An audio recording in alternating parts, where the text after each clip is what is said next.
Okay, hello students, कैसे हो आप लोग? बढ़िया हो? देखो, आज अपन एक नई सीरीज स्टार्ट करने वाले हैं बेसिकली फिजिक्स का। ठीक है ना।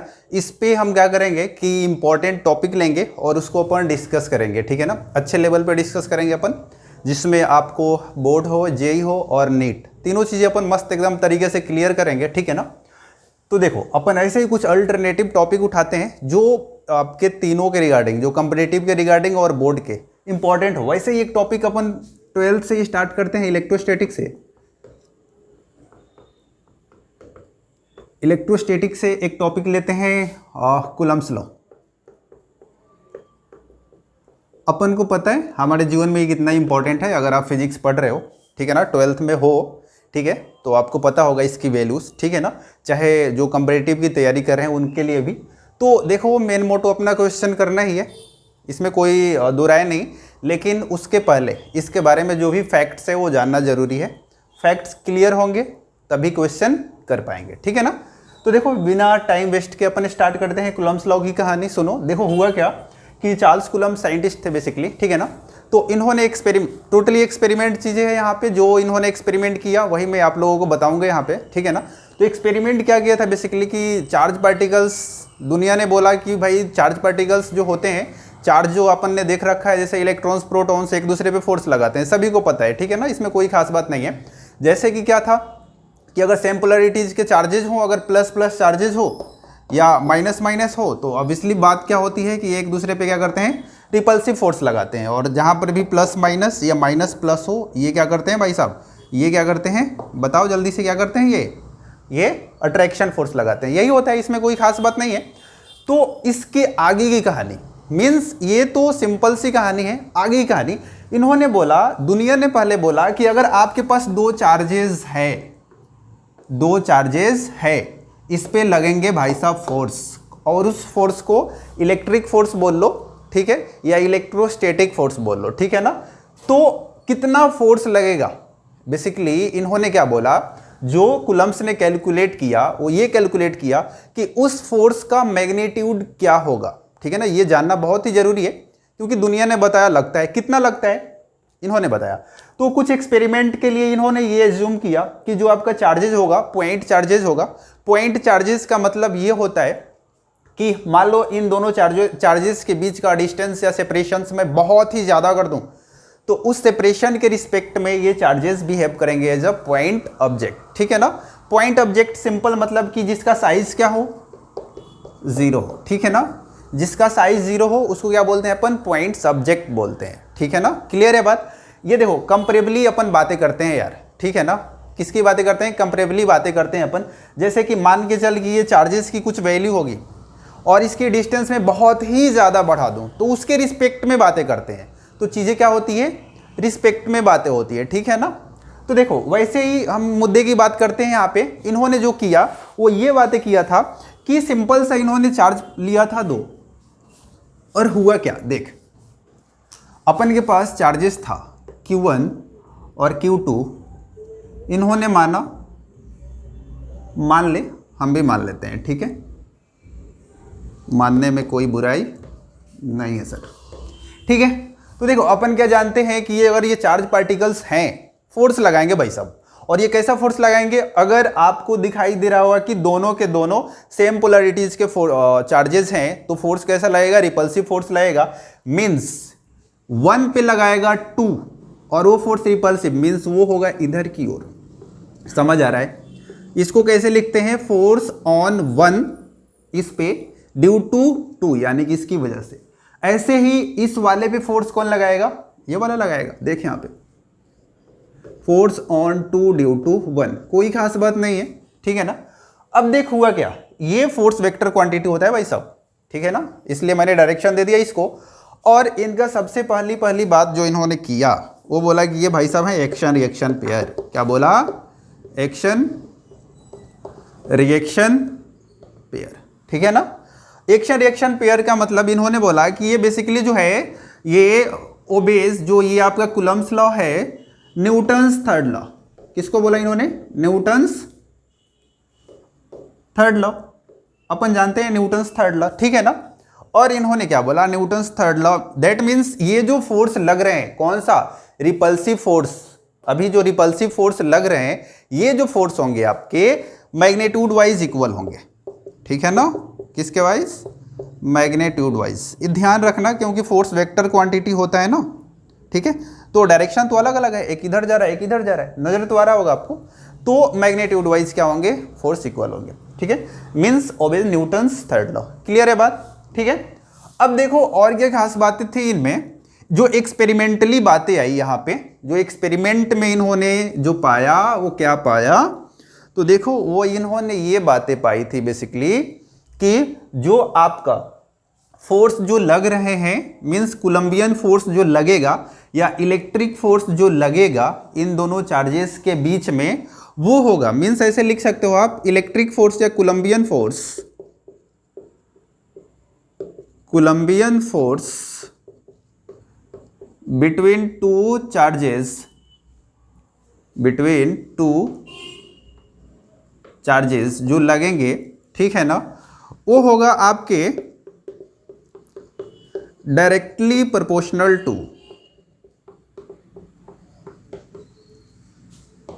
The square of, sorry, directly proportional to the charges Q1 and Q2, इनके मैग्नीट्यूड का, ठीक है ना, directly proportional to the magnitude of charges Q1 and Q2, या product of charges Q1 and Q2 लिख सकते हैं आप, ठीक है। उसके बाद इन्होंने क्या बोला था कि जैसे कि कहने का मतलब मेरा ये हुआ कि F जो होगा directly proportional to Q1 and Q2, ठीक है ना, यही बातें बोली थी, ठीक है, सिंपल सी बात है। उसके बाद बोला था इन्होंने inversely proportional to the square of distance, square of separation between these two charges,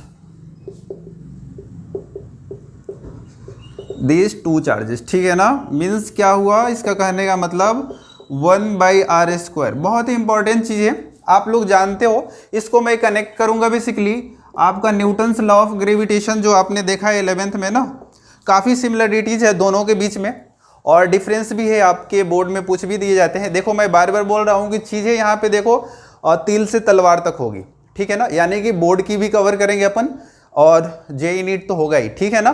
तो बेसिकली अगर आप कंपिटिटिव क्वेश्चन करना चाहते हो तो ये फैक्ट्स क्लियर होनी चाहिए, ठीक है ना, तो फैक्ट्स समझ लो। ये तो यहाँ तक तो चीज़ें बहुत ही आसान थी, आपने पढ़ रखा है, ठीक है, घबराने की बात नहीं, अगर जानते हो तो थोड़ा सा स्किप कर सकते हो, ठीक है ना। अब देख अपन दोनों इक्वेशन को जब मिलाते हैं ना, फर्स्ट वाले सेकंड वाले के, और इन्होंने और क्या बोला था, थर्ड बातें जो थी, और इनकी ये ऑब्जर्वेशन किया था कि ये जो फोर्स जो लगेगा ना वो नेगेटिव होगा, कब, जब दोनों पोलैरिटीज क्या होंगे, या अट्रैक्शन होगा कब, ये force between these two charges, soon low, force between these two charges negative कब, सॉरी अट्रैक्टिव कब होगा, जब दोनों चार्जेस की पोलैरिटीज क्या होगी, डिफर होगी, ये प्लस होगा और ये माइनस होगा, तो दोनों के बीच में लगने वाला कैसा फोर्स, अट्रैक्शन होगा, ठीक है, लिख लेना। और उसके बाद अगर दोनों की पोलैरिटीज यहाँ पे सेम है, दैट मीन्स फोर्स कैसा लगेगा आपका, रिपल्सिव लगेगा, ठीक है ना, ये अपन जानते हैं, चार्ज ऑफ प्रॉपर्टीज में लिखने की जरूरत नहीं है, ठीक है। तो देखो इन दोनों इक्वेशन को जब मिलाते हैं अपन तो क्या बनता है, देख पॉज करके लिख लिया होगा तुम लोगों ने, ठीक है ना। जब अपन दोनों इक्वेशन को मिलाते हैं, मीन्स अपने के पास इक्वेशन था directly proportional to Q1 and Q2 and 1/r², inverse law को फॉलो करता है ये, जैसे कि आपका ग्रेविटेशनल लॉ भी करता था, F = Gm1m2/r², आपको याद होगा, ठीक है ना। कुछ देर रुको, रिलेट्स करूंगा मैं चीज़ों को। इन दोनों इक्वेशन को मिलाओगे, कोई खास बात नहीं है, Q1Q2/r²।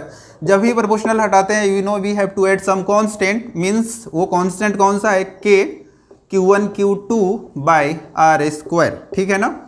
ये आपका कूलम्ब्स लॉ है, मैग्नीट्यूड हमने निकाला, ठीक है ना। अभी वेक्टर फॉर्म इसका निकालना बाकी है। अपन जानते हैं आपका फोर्स क्या है, एक वेक्टर क्वांटिटी होता है, ये केवल मैग्नीट्यूड हमने निकाला, जो नाइंसाफी होगी बहुत ज़्यादा, इसका वेक्टर फॉर्म भी अपन देखेंगे। उसके पहले देखो इस K का नाम दिया गया, इसको बोलते हैं बेसिकली कोलंबियन कांस्टेंट। क्या बोलते हैं अपन, बताओ, कोलंबियन कांस्टेंट, बोलो भाई, ये क्या होता है? Coulombian force. यहाँ तक तो आसान है। क्या बोला लोगों ने? Coulombian force. मजे की बात सुन, अब सुन, ये के जो है बहुत इंपॉर्टेंट है। इसका तेरे से पूछा गया था डायमेंशंस, ठीक है ना? तो डायमेंशन निकाल पाएगा तू? देख, इस के को अपन ये भी लिख सकते हैं, बताऊंगा क्यों लिख सकते हैं। K equal to 1/4 epsilon naught, Greek word होता है एप्सिलॉन नॉट, ठीक है ना? तो इसको तुम ऐसे भी लिख सकते हो, ठीक है ना? F equal to 1/4 epsilon naught क्या होता है ये? Q1 Q2 by R square. इसको बोलते हैं परमिटिविटी ऑफ फ्री स्पेस। क्या बोलते हैं? बोलो, permittivity of free space. Clear है? परमिटिविटी कुछ नहीं होता, इस मीडियम का, कोई मीडियम का परमिटिविटी ये बताता है कि वो जो अपना मीडियम है वो एक्सटर्नल इलेक्ट्रिक फील्ड से कितना इफेक्ट करता है, ठीक है ना? मीन्स कोई खास बात नहीं है। ऐसे ही परमिएबिलिटी बताता है मैग्नेटिक फील्ड के बारे में, कितना स्ट्रांग है, ठीक है ना? तो ऐसे रिलेटिव आगे आपका मैग्नेटिज्म में आएगा परमिएबिलिटी, और यहाँ पे परमिटिविटी। खैर, उसमें ध्यान नहीं देने का अपन को। ये फ्री स्पेस के लिए है, ठीक है ना? फ्री स्पेस को अपन मान लेते हैं वैक्यूम, ठीक है ना? देख, अब देख, मैं बातें कर रहा था यहाँ पे इसका एसआई यूनिट की। निकाल पाएगा तू इसका एसआई यूनिट? नहीं निकाल पाएगा ना? ध्यान से देख, अगर मैं एसआई यूनिट की बात करूँ इसकी, क्योंकि अगर आप हर एक फिजिकल क्वांटिटी, फिजिक्स में ध्यान रखना, अगर आप कोई भी फिजिकल क्वांटिटी देख रहे हो उसका आपका एसआई यूनिट और डायमेंशन तो निकाल ही लेना। अगर मैं यहाँ पे ना भी बोलूँ तो भी, ठीक है ना? बहुत ही इंपॉर्टेंट होता है ये चीज़ें। अब देख, यहाँ से अगर मैं के की वैल्यू निकालूँ, देख एफ आर स्क्वायर, नहीं समझ में आ रहा है सर? ऐसे आप लिख के बताओ ना direct, F R square by Q1 into Q2। बोल, यही होगा, यही होगा ना? देख, यहाँ से फोर्स का कितना हो जाएगा? Newton metre square coulomb square. ऐसा यूनिट हो गया अपन के पास। और जब तेरे को के का ऐसा यूनिट आया, बोल जल्दी से, क्या तू डायमेंशन निकाल पाएगा? क्या डायमेंशन जीवन में पढ़ रखा है? याद कर, बचपन में पढ़ा करते थे। बोल, क्लियर है यहाँ तक? ठीक है ना? जब इतनी बातें क्लियर है तो आगे सुन, ठीक है ना? इस के की वैल्यू लोगों ने कैलकुलेट किया जो फ्री मीडियम के लिए था। ये के कोलंबियन फोर्स, इलेक्ट्रोस्टैटिक बोल सकता है, ठीक है ना?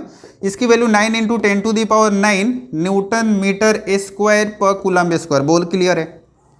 रट लेना है अपन को, ज्यादा दिमाग नहीं लगाना इसमें, ठीक है ना? अब देख, खास बात क्या है कि अभी मैं तेरे को रिलेट्स कर रहा था ना, किससे? ग्रेविटेशनल फोर्स से। याद कर, ग्रेविटेशनल फोर्स क्या होता है भाई साहब? F G equal to G m1m2/r², ठीक है ना? ज्यादा अपन थ्योरेटिकल कुछ भी चीजें मैं यहाँ पे छोड़ूंगा नहीं, पहले बता रहा हूँ, कुछ भी नहीं छूटेगा। जो बोर्ड पे है वो लिख लेना, जो मैं बोल रहा हूं वो भी लिख लेना। मैं दोबारा बताता हूं, मेरा मेन पर्पस है तेरे से क्वेश्चन कराना, जेईई नीट का और बोर्ड का, ठीक है ना? लेकिन मैं सारे फैक्ट्स पहले बताऊंगा, ठीक है? अब देख, मैंने सिमिलरिटी जो बताया ग्रेविटेशनल फोर्स और कोलंबियन फोर्स में, वो क्या था, ठीक है ना? क्योंकि ये भी इनवर्स लॉ को फॉलो करता है। देख, दिखाई दे रहा है तेरे को? F inversely proportional to 1/r², ये भी करता है। बोल, क्लियर है? अब ध्यान से सुन, ये सिमिलरिटीज थी दोनों में। अब डिफरेंस क्या था? खास बात सुन कि जो ये G की वैल्यू है, यूनिवर्सल कांस्टेंट है, ये ग्रेविटेशनल यूनिवर्सल कांस्टेंट बोलते हैं कैपिटल G को, जिसकी वैल्यू होती है 6.67 × 10⁻11। याद आ रहा है कुछ? न्यूटन मीटर स्क्वायर पर kg स्क्वायर। ऐसा नहीं याद आ रहा है तो भी कोई बात नहीं, अब याद कर लो, ठीक है ना? उसके बाद देख, लेकिन ये जो के आपको नजर आ रहा है ना कोलंबियन में, ये आपको नजर आ रहा है, इसकी वैल्यू चेंज हो जाती है अगर मीडियम चेंज कर दो तो। डिफरेंस पता चल रहा है? कुछ अलग से लिखने की जरूरत नहीं है, पढ़ने की जरूरत नहीं है, दोबारा अभी समझ ले। ये G की वैल्यू जीवन में कभी चेंज नहीं होगी, चाहे तू किसी मीडियम में उठा के रख ले, ठीक है ना? एल्कोहल में रख ले, पानी में रख ले, हवा में रख ले, वैक्यूम में रख ले, तेरे को मन में जो ख्याल आए उसमें रख ले, ये कभी आपका चेंजेस नहीं होगा। क्लियर है बात? लेकिन के की वैल्यू को, इस साले को जब तू फ्री स्पेस से उठा के पानी में रखेगा, इसकी वैल्यू चेंज हो जाएगी। बोल, क्लियर है सारी चीजें? तो ये आपके डिफरेंस है। और सुन, जो और मैं क्या बता सकता हूं इसमें, कि जो इलेक्ट्रोस्टैटिक फोर्स होते हैं, जो इलेक्ट्रोस्टैटिक फोर्स होते हैं, ये कोलंबियन फोर्स तेरे को नजर आ रहा है, इस ग्रेविटेशनल फोर्स से बहुत ही ज्यादा होता है, ज्यादा होता है। बिल्कुल सही बोल रहा हूं मैं। वैसे भी तुम जानते हो कि जो अपना ग्रेविटेशनल फोर्स होता है बहुत ही वीक होता है, in the nature weakest force बोलते हैं। उसके कंपेयर में ये तो भाई साहब बहुत ज्यादा होता है। बोल, लिख लिया ये? अरे बोलो, लिख लिया ना? इसकी वैल्यू याद कर लिया ना? यार तेरे को याद तो हो जाएगा ना, कोई बड़ी बात है क्या? एप्सिलॉन नॉट की वैल्यू लिख दूं क्या? इसकी वैल्यू एसआई यूनिट निकाल पाएगा ना? इसको यहाँ पे ले जा, क्या हो जाएगा, कूलम्ब स्क्वायर। जस्ट इसका उल्टा, अगर तेरे से एप्सिलॉन नॉट की एसआई यूनिट पूछा जाए या डायमेंशन पूछा जाए तो तू इस के जस्ट उल्टा कर देगा भाई साहब। नहीं समझ में आया सर, हमें ऐसी बातें समझ नहीं आती सर, ठीक है, ऐसे मत समझाया करो सर, मज़ा नहीं आ रहा है सर। देख यहाँ पे मैं जो बोल रहा हूँ, देख मैं बोल रहा हूँ कि देख के की वैल्यू ये है, ठीक है। अगर मैं बोलूँ एप्सिलॉन नॉट का ऐसा यूनिट डायमेंशन निकाल, तू क्या बोलेगा, coulomb square newton metre square. नहीं समझ में आया सर, हमें तो नहीं आया, पता ना क्या कर रहे हो आप। देख यहाँ पे यार, तू एप्सिलॉन नॉट को यहाँ पे ला, फोर्स को यहाँ पे ला, कूलम्ब सॉरी, देख यहाँ पे स्क्वायर हो जाएगा ना यार, Q1 Q2 है ना, बस जो इसका डायमेंशन आएगा उसका उल्टा इसका कर दे। बोल क्लियर है, अरे क्लियर है कि नहीं, ओके चल आगे देख। मैंने क्या बोला था कि इससे अगर मैं कंपेयर करूं किसके साथ, यहाँ पे कंपैरिजन जल्दी से देख ले तू।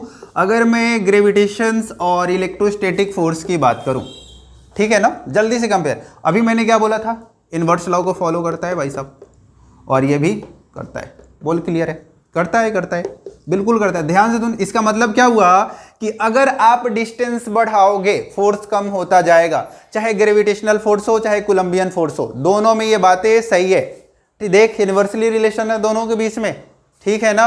और देख, और जैसे आपका डिस्टेंस कम होगा फोर्स बढ़ जाएगा। बोल क्लियर है। और सुन, एक और जो इंपॉर्टेंट चीजें होती है वो ये होती है कि जो आपका ये ग्रेविटेशनल फोर्स होता है ये कंजर्वेटिव नेचर का होता है। सर ये कौन सा खास बात आपने बता दिया, ये तो अपन जीवन में पहले से ही देख रखे हैं। बहुत अच्छी बात है, जान रखा है तो, नहीं जाना है तो भी कोई बात नहीं, ये भी कंजर्वेटिव नेचर का होता है, ये भी कंजर्वेटिव नेचर का होता है, ठीक है ना। कंजर्वेटिव का मतलब जो पाथ पे डिपेंड नहीं करता सर, नॉन कंजर्वेटिव का मतलब जो पाथ पे डिपेंड करता है। ऐसा क्वेश्चन किया होगा तूने बचपन में, ध्यान से देख। अगर मेरे को ये इंक्लाइन प्लेन है, ग्रेविटेशन में देखा होगा, यहाँ से हमें किसी ऑब्जेक्ट को यहाँ पे पहुँचाना है, मैंने क्या किया, दो रास्ते पे ले गया। एक तो रास्ता ये है ले जाने का, एक रास्ता ऐसे यहाँ ले जाओ फिर यहाँ पे ले जाओ। मैं किसी भी रास्ते से ले जाऊँ कोई फर्क नहीं पड़ेगा, वर्क डन हमेशा क्या आएगा, दोनों रास्ते का इक्वल आएगा। दैट मीन्स अगर आप यहाँ पे work done by gravitational force निकाल रहे हो या work done by electrostatic force, work done वही आएगा, उसके रिजल्ट में कोई चेंजेस होने वाला नहीं है। बोलो क्लियर है, बोलो क्लियर है, क्लियर है ना यार। अब देख आगे, मैंने एक और बातें बताई थी तेरे से कि ये तो होगा सिमिलरिटी। अब अगर मैं तेरे से बोलूँ कि जो इलेक्ट्रोस्टैटिक फोर्स जो है वो ज़्यादा होता है किससे, ग्रेविटेशनल फोर्स से, बिल्कुल मान लो मेरी बात। नहीं मानेंगे सर, नहीं मानोगे तो देख ले यहाँ पे F इक्वल टू बता क्या होता है, K Q1 Q2 by R square by F G कितना होता है, देख डायरेक्ट मैं कर रहा हूँ यार, ठीक है ना, जी M1 M2 by R square. कोई खास बात नहीं, कट कर दे। अब देख इसकी वैल्यू को तू निकाल ले, के की वैल्यू क्या पुटअप करेगा, सॉल्व करने तो तेरे को आता है ना, के की वैल्यू क्या पुटअप करेगा, बोल जल्दी से। अभी लिखा था यार 10⁹ याद आ रहा है ना, न्यूटन मीटर स्क्वायर पर coulomb square, newton metre square पर कूलम्ब स्क्वायर, ठीक है। Q1 Q2 1.6 into 10⁻⁻19 coulomb. बोल क्लियर है, अरे बोल। जी की वैल्यू जानता है तो 6.67 इंटू 10⁻11, ये सारी चीज़ें वैल्यू पुटअप करेगा ना तो तेरे को जो आएगा ना, ये जो आएगा FE/FG जो आएगा वो ऑलमोस्ट आएगा 10⁻12, ठीक है। हाँ बिल्कुल यही आएगा, इसी के आसपास आएगा। इतना स्ट्रांग होता है ये भाई साहब, इतना स्ट्रांग होता है, समझ आया ना। ये चीज़ें क्लियर हुई, कूलम्ब्स लॉ से रिलेटेड सारी चीज़ें। देख कूलम्ब्स लॉ अभी खत्म नहीं हुआ है, अभी फैक्ट्स बाकी है इसके। मीडियम में रखेंगे तो क्या होगा, ये जो नेट फोर्स लग रहा था वो साला कम हो जाएगा। कैसे कम होगा तेरे को बताऊंगा, डरने की कोई बात नहीं है। और सुन, और इसमें कोई बात करूं तो कूलम्ब्स लॉ अगर 10⁻⁻15 मीटर से अगर डिस्टेंस मान ले Q1 Q2 चार्जेस हैं, उन दोनों के बीच का डिस्टेंस अगर मैं 10⁻⁻15 मीटर से कम कर दूं तो वहाँ पे कोलंबियन फोर्स नहीं लगता। हाँ बिल्कुल सही बोल रहा हूँ भाई, बिल्कुल सही बोल रहा हूँ, टेंशन लेने वाली बात नहीं है। मैंने क्या बोला कि जब आप दो चार्जेस के बीच का जो सेपरेशन है Q1 एंड Q2, इनका सेपरेशन आप क्या कर दो 10⁻⁻15 से कम कर दो, कोलंबियन फोर्स काम नहीं करेगा। वो तो हम भी जानते हैं सर, वहाँ पे तो न्यूक्लियर फोर्स काम करता है, हमने देखा है जो न्यूक्लियॉन्स में लगते हैं, ठीक है। खैर अपन मॉडर्न नहीं पढ़ रहे हैं, अपन तो कुलम्स पढ़ रहे हैं यार, है ना यार। तो देखो कुलम्स में हमने देखा अभी तक जो देखा था हमने F इक्वल टू के Q1 Q2 by R square, बोले यही देखा, ठीक है, यही देखा था ना। तो इस पे सबसे पहले देख फर्जी के क्वेश्चन कैसे बनते हैं, बोर्ड में बनते हैं, अपन जानते हैं। सिंपल तेरे को क्या दे देगा, आप देख, तेरे को फील दिलानी हो तो सुन यहाँ से, अगर मैं इस डिस्टेंस को डबल कर दूं तो क्या हो जाएगा। क्वेश्चन अगर बोर्ड लेवल की बातें करूँ मैं बहुत ही सिंपल बोलूँ कि अगर मैं separation between two charges becomes double, find the new forces, क्या निकाल पाएगा ऐसा तू? अरे बोल, कोई कुछ निकाल पाएगा ना? कोई खास बात है क्या? नहीं ना। तो ऐसे सिचुएशन चलते हैं। आओ अपन एक क्वेश्चन लेते हैं ऐसे ही, ठीक है ना। जैसे इसी पे क्वेश्चन लेंगे, बोर्ड लेवल का क्वेश्चंस, ठीक है ना। मैंने बोला था तेरे को चलेंगे तिल से तलवार तक चलेंगे, ठीक है अपन, तो टेंशन ना ले। देख यहाँ पे जैसे मान ले फर्जी का क्वेश्चन है एकदम, देख तू ऐसे देख के आंसर बताएगा। अगर मैं बोलूं कि separation between two charges becomes half, then new forces, कोई खास बात नहीं सर, कोई खास बात नहीं है, फर्जी का क्वेश्चन देख ले, तेरे को पता तो चल गया ना यार। मैंने सेपरेशन बिटवीन क्या किया, दो चार्जेस के बीच का हाफ कर दिया सेपरेशन। पहले था Q1 Q2, मान ले, मैं तेरे को बोल रहा हूं ना, मान ले, तो मान लिया कर, ठीक है। आज है, ठीक है भाई साहब, अकॉर्डिंग टू क्वेश्चंस इन्होंने बोला कि हाफ कर दो, कर दिया यार, कर दिया हाफ। देख फोर्स, नया फोर्स क्या होगा, कैलकुलेट कर लेगा कि बताना पड़ेगा। देख यहाँ से एफ डैश जो होगा के Q1 Q2 by R by 2 का ए स्क्वायर, डिस्टेंस की जगह पे हाफ डिस्टेंस कर दिया और कोई चेंजेस नहीं किया अपन ने। जो तो न्यू फोर्स जो आएगा Q1 Q2 by R square into 4, यही आएगा ना स्क्वायर करके। यार तेरे को ऐसा डिवाइड करने तो आता है ना? हाँ बिल्कुल आता होगा। ये देख कुछ नज़र आ रहा है क्या, कुछ देखा देखा सा लग रहा है क्या? आ रहा होगा। ये तो सर यही वाला है अपना पहले वाला फोर्स, यानी कि 4F आ गया। वाह मज़ा आ गया सर, मज़ा आनंद आ गया सर हमें तो इसमें, आया ना? अरे बोलाया ना। देखना यहाँ पे जब सेपरेशन हमने हाफ किया, फोर्स देख कितना बढ़ गया भाई, 4 गुना बढ़ गया, ठीक है ना। तो इस तरह से जब सेपरेशन अपन कम करते हैं ना, फोर्स क्या हो जाती है, बढ़ जाती है। वैसे ही अगर तेरे को मैं बोलूं कि अगर इन दोनों के बीच का जो आपका डिस्टेंस में क्या कर दूं, डबल कर दूं, करके जल्दी से देख। अगर मैं सिंपल सा बोल दूं कि दोनों separation between two charges becomes double, then new forces is, कर पाएगा तू? अरे कर पाएगा ना। तो देख देख अपन ने क्या किया, सिंपल सा इसको केवल बना दिया मैंने डबल, एक का डबल नहीं बे, डबल, ठीक है। हाँ देख यहाँ पे हमने डबल बनाया, वही दोबारा के Q1 Q2 बाई 2R का स्क्वायर, न्यू फोर्सेस आपके पास के Q1 Q2 4R स्क्वायर। इसको देख के तेरे मन में हो रहा है कुछ कुछ, बहुत अच्छी बात है। F dash equal to F by 4, वाह क्या बात है सर।